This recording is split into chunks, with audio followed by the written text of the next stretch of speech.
동생들 안녕. 영규형이야. 랩하는 한국사 랩하면 랩규 유튜브를 통해서 이렇게 다시 만나게 되었어. 오늘 이 시간은 에듀윌 온라인 학생 또는 수원 학생들 국가직 파이널 3주차 수업을 했었는데 4주차가 없잖아. 3주차가 끝이었어. 그래서 언택트 기출 문제는 내가 숙제로 내주고 주요 문제를 그 다음 주에 리뷰하는데 근데 리뷰를 할 수가 없겠지? 그래서 유튜브를 통해서 보충 수업하려고 해. 자, 3회분을 줬는데 3-1이 있고 3-2가 있고 3-3이 있었는데 3-3은 예전에 풀었던 문제더라고. 그래서 해설지를 통해서 다시 한번 확인하면 될 것 같고, 자, 오늘은 3-1과 3-1 주요 문제 해설해 보도록 할게. 자, 바로 시작을 하자. 자, 3-1이 되겠어. 3-1. 자, 펴보도록 하자. 3-1. 미리 이렇게 출력도 해왔어. 꼼꼼하지? 섬세하지? 자, 3-1 확인해보니까 3-1은 2008년도 지방직 9급 문제였어. 자, 우리 박영규의 동양사 수업대회는 공개된 모든 문제는 다 풀어보자 라고 했었잖아. 지방직 9급 문제가 되는데, 왜냐하면 실제로 문제는 응용 반복되고 있기 때문에 그래. 그런 사례가 너무나 많아. 너무나 많은데 풀지 않는다면 그러면 본인 손해가 되겠지. 자, 그래서 2008년도 지방직 9급 문제 중에 6번 문제를 학생들이 많이 힘들어했어. 자, 그래서 6번 문제 한번 확인해 볼까요? 해. 자, 6번이 여기 있다. 그치? 6번 보이지?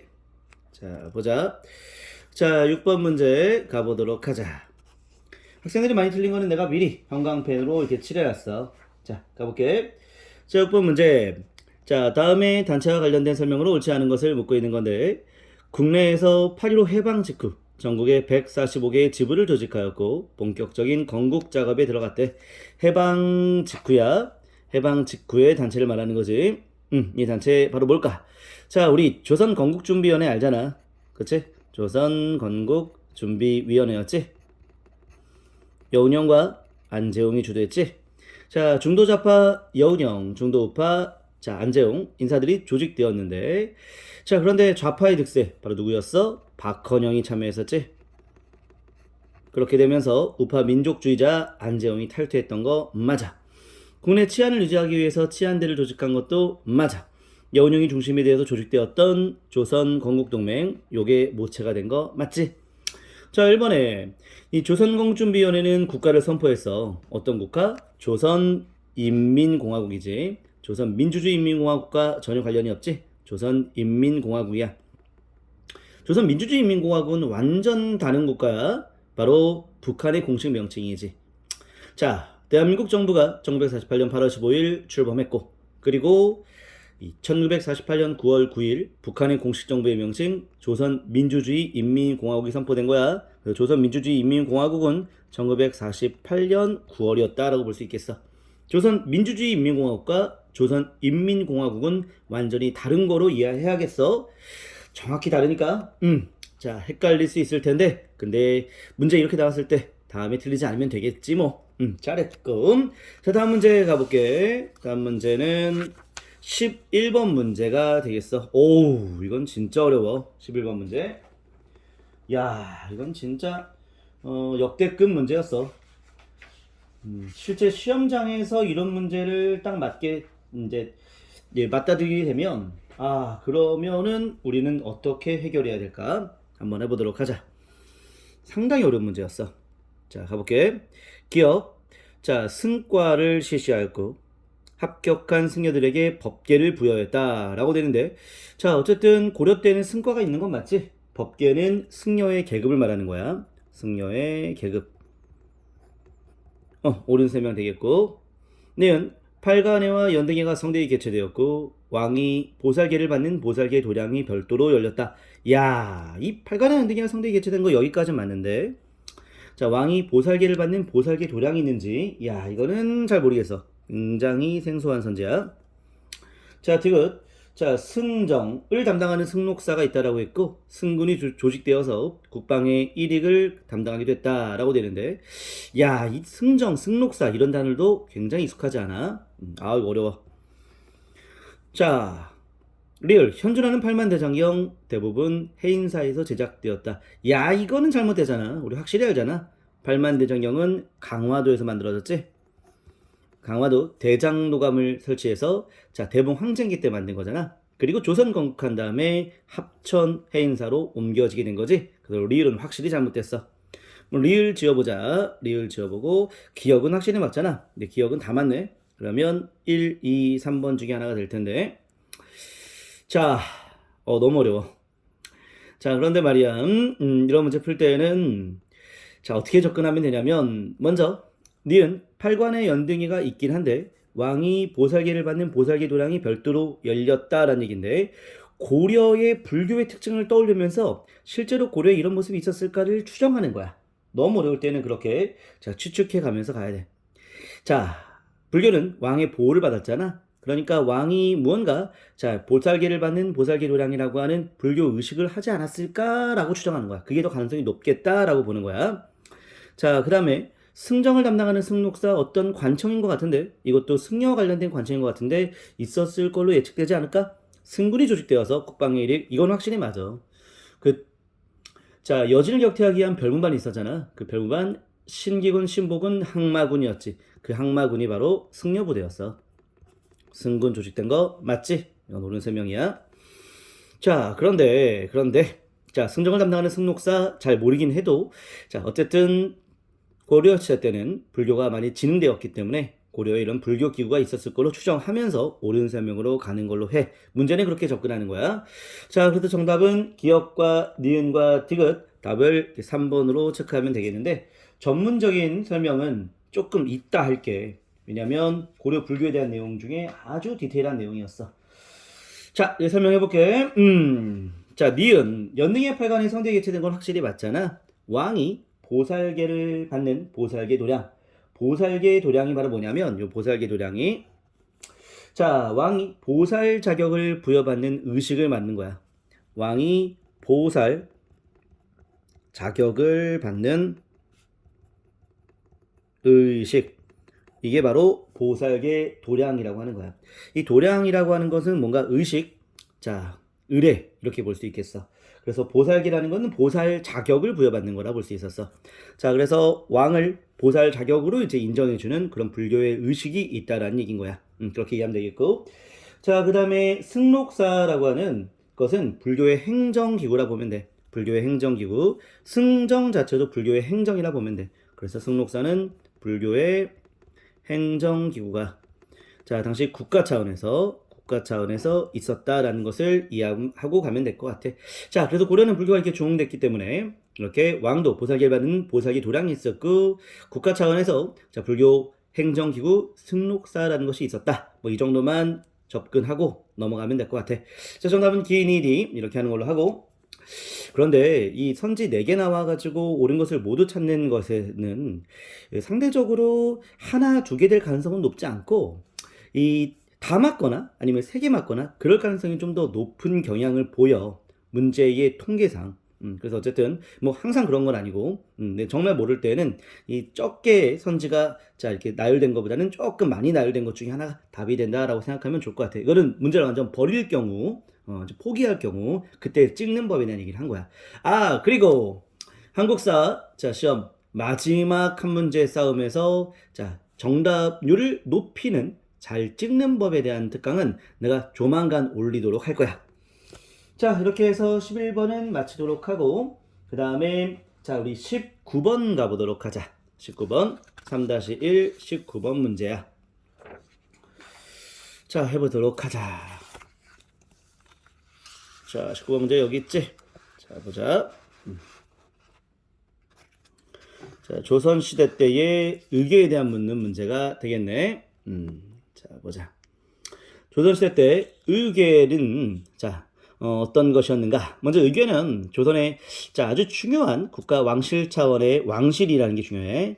자, 일반적인 행사가 아니라 왕실의 행사. 특히 이때 행사는 주요 행사를 말하는 거지. 주요 행사. 그래서 대표적인 주요 행사가 장례라던가 자 또는 이제 혼례라던가 또는 자 책봉이라던가 자 이런 행사들을 할 때의 의계에다 기록을 했었지. 자 현재 남아있는 의계는 모두 18세기 이후에 만들어졌다라고 했는데 18세기 이후라고 하는 자 시간에 대한 개념을 넣었어. 자 그랬는지는 잘 모르겠고 자 문제 풀 땐 그렇게 접근하는 거야. 2번 국가나 왕실에서 거행했던 주요 행사를 기록이나 그림으로 남긴 책이다 라고 되는데 그렇지 기록과 그림으로 남겼지 국가의 주요 행사를. 자 옳은 설명이야. 방금 얘기했던 내용이지. 3번 왜 규장각 도서 의궤 병인양요 때 프랑스한테 약탈됐던 것 이거 다 알고 있을 거야. 그치? 맞지? 자 화성 성역 의궤는 화성을 축조하는 과정에서 당시 기록한 거라 볼 수 있겠어. 이것도 옳은 설명 되겠어.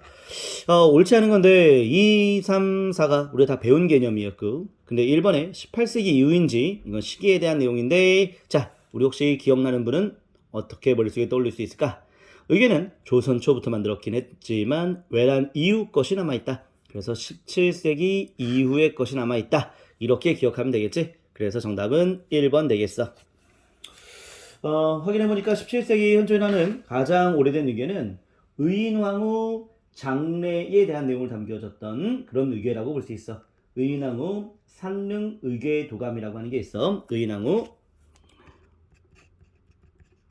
뭐 참고로 알아도. 자 그래서 17세기 이후 것이 남아있다라고 볼 수 있어. 17, 18 이거 자 숫자 하나 차인데 자 이런 문제는 실제로 많이 나오진 않아. 그런데 2, 3, 4 싸움으로 가는 거야. 2, 3, 4에서 우리가 배운 내용 중에 확실히 틀린 내용 없잖아. 그러면 숫자에 대한 의심을 해봐야 되는 거지. 그렇게 접근하는 것도 하나의 방법이야. 자 이렇게 해서 우리 3-1을 끝내도록 하고 자 이제 3-2를 갈 텐데 3-2는 2007년 국가직 구급 문제였네. 3-2 가보도록 하자. 3-2 10분이 지났어. 유튜브는 집중력이 딱 10분 동안까지만 유효하다고 했는데 근데 이거 나눠서 얘기하기는 좀 그렇고 그냥 3-1, 3-2 한꺼번에 끝내보도록 하자. 자 3-2 문제 자 바로 2007년 국가직 구급 2007년 국가직 구급이 굉장히 의미가 있는 게 요때 처음으로 우리 공무원 문제가 공개가 되었어. 그래서 2007년 국가직 7급, 9급이죠, 9급, 소리. 9급부터 공개가 되었기 때문에, 문제가 앞으로는 이렇게 계속 나오겠구나라는 것을 예측할 수 있는 그런 문제였었던 건데. 자, 바로 시작을 해보도록 하자. 학생들이 많이 틀린 문제 중심으로, 자, 설명을 할게. 자, 8번이 되겠어. 8번. 8번은 요즘 많이 나오는 문제는 아닌데, 굉장히 난도 있는 문제였어. 8번 문제. 자, 보자. 조선후기 문학과 예술의 새로운 경향으로 거리가 먼 것. 서라문학이 유행하여 필원잡기와 용제총화가 편찬되었다. 자, 이건 서적에 대한 이해가 필요한데 실제로 이런 책들이 조선 후기 때 있었을까라고 생각을 해봐야 되는 건데 굉장히 어려운 책들이 소개되어 있어. 어렵다라고 얘기하는 것은 우리가 많이 익숙하지 않다라는 거지. 이번에 도시 상인층의 지원에 의해서 산대놀이가 민중오락으로 정착되었다라고 되는데 산대놀이 바로 서민문화로 우리가 공부한 적이 있었어. 자, 뭐 장이 열렸다 이럴 때에 바로 이제 그 탈을 쓰고 막 노래를 부르고 춤을 추면서 자 그러면서 이 민중오락으로 정착되었다. 그런 내용 맞지? 자 3번에 자 고유한 자연을 그린 진경산수와 특히 정선의 그림이 아주 유명하지. 정선의 진경산수화. 자, 그래서 18세기 때 우리의 자연 그린 진경산수화가 유행한 거 맞아. 그래서 이런 표현을 많이 쓰는데 회화의 토착화. 회화의 토착화 경향을 보인다. 우리 자연을 그렸다 그 얘기야. 조선후기의 진경산수화 유행한 거 맞아. 근데 서민문화는 아니긴 하지만 어쨌든 조선 후기 때 유행한 건 맞지. 4번에 중인층의 문예 활동이 활발해지면서 시사가 조직되었다라고 했는데 시사 너무나 중요하지. 중인들의 문학 동호회라 볼 수 있겠지? 조선후기 때 대표적인 바로 서민문화의 사례가 되겠어. 자 이렇게 하면 우리 아까 전에 얘기했던 것처럼 옳지 않은 거 고를 때는 자 하나를 찾아야 되는데 근데 처음 보는 개념보다는 확실히 우리가 배운 개념 속에서 이 개념이 옳은 설명인지 틀린 설명인지를 판단하는 게 굉장히 중요해. 근데 2번과 3번과 4번은 다 우리가 배운 내용 중에 확실히 옳은 설명으로 봤다면 그러면 정답은 1번으로 볼 수가 있겠지. 그치? 정답 1번으로 가자. 자, 필원잡기, 그 다음에 용제종화 익숙하지 않아. 자, 근데 필원잡기와 용제종화가 뭐냐면 바로 먼저 필원잡기와 용제종화는 설화문학의 일종으로서, 설화문학이라고 하는 건 입에서 입으로 전승되는 그런 이야기를 말하는 거야. 그런 구전되는 것들을 이렇게 옮겼다라고 볼 수 있겠지. 자, 설화문학. 자, 특히 필원잡기는 15세기 서거정이 썼어. 서거정이 썼던 수필이라 보시면 되겠고, 용제종화는 16세기 성현이 썼던 수필이라 볼 수 있겠어. 자, 이런 설화문학은 수필의 성격을 띠고 있다고 얘기할 수 있겠고, 우리는 암기법으로 서재필이 성룡을 좋아했다 이렇게 암기했었던 것 같은데, 서재필이 성룡을 좋아했다 이렇게 암기했었던 것 같은데, 근데 어쨌든 서거정이 활동했던 시기는 조선 후기가 아니지. 서거정은 바로 동문선을 주도했던 인물이잖아. 동문선이 15세기 성종 때 우리나라의 문학을 집대성했던 아주 자주성을 띠는 대표적인 책이잖아. 그래서 서거정을 떠올렸다면, 서거정이 필원잡기를 만들었다는 걸 떠올렸다면 이 문제를 쉽게 풀지 않을 수 있을까 생각을 좀 해봐. 근데 어쨌든 필원잡기와 용제총화라는 책은 좀 익숙하지 않은 좀 지엽적인 서적의 역사였다라고 정리할 수 있겠어. 자, 이렇게 했고, 그 다음에 나머지 문제 우리 학생들 잘 풀어냈네. 더 설명할 게 없어. 자, 이렇게 해서 3-2까지 봤어. 3-3은 확인해보니까, 예, 이거는 뭐, 내 실수이기도 하지만 실수라 생각하지 말고 어떤 부분이 실수냐면 3-3은 2015년 국가직 7급 문제였는데, 자, 요 문제는 내가 왜 실수했냐면 사실 1, 2월 달 단어면 문풀 그때의 모의고사로 우리가 라이브 기출로 풀었던 문제야. 풀었던 문제인데 내가 사실 풀었다는 것을 확인하지 못했고, 그래서 다시 또 제시한 거는 실수라고 할 수 있지만, 근데 여러분들은 한번 풀었던 문제도 다시 한번 풀어보면서 내가 풀었던 문제에 이런 실수가 있었는데 이번엔 또 실수했구나, 그런 실수는 좀 줄여야겠구나, 이런 반면교사 삼을 수 있는 그런 문제로 생각하면 좋을 것 같아. 자, 이렇게 해서 자, 3회차 특히 자, 이 어떤 학생들이었어? 바로 에듀윌 학생들이었어.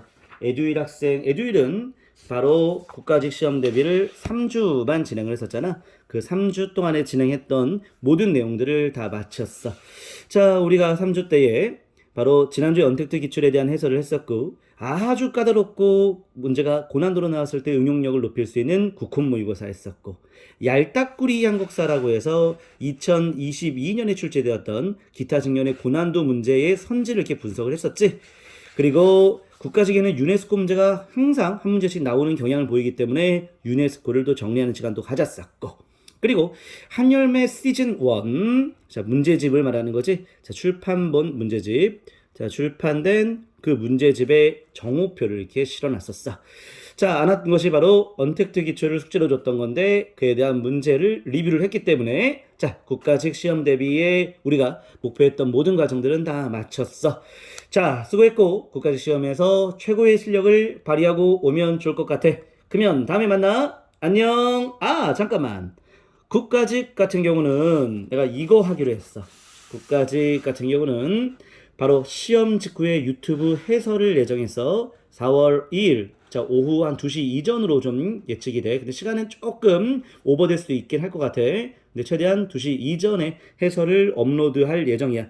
지금같이 문제를 이렇게 하나씩 풀어나가는 방식으로 해설할 생각이니까, 국가직 시험 본 사람들 또 지방직까지 대비를 해야 될 테니까 바로 즉각적으로 이렇게 확인하는 그런 해설을 들으면서 자, 국가직을 다시 한번 돌이켜보는 그런 소중한 시간이 됐으면 좋겠어.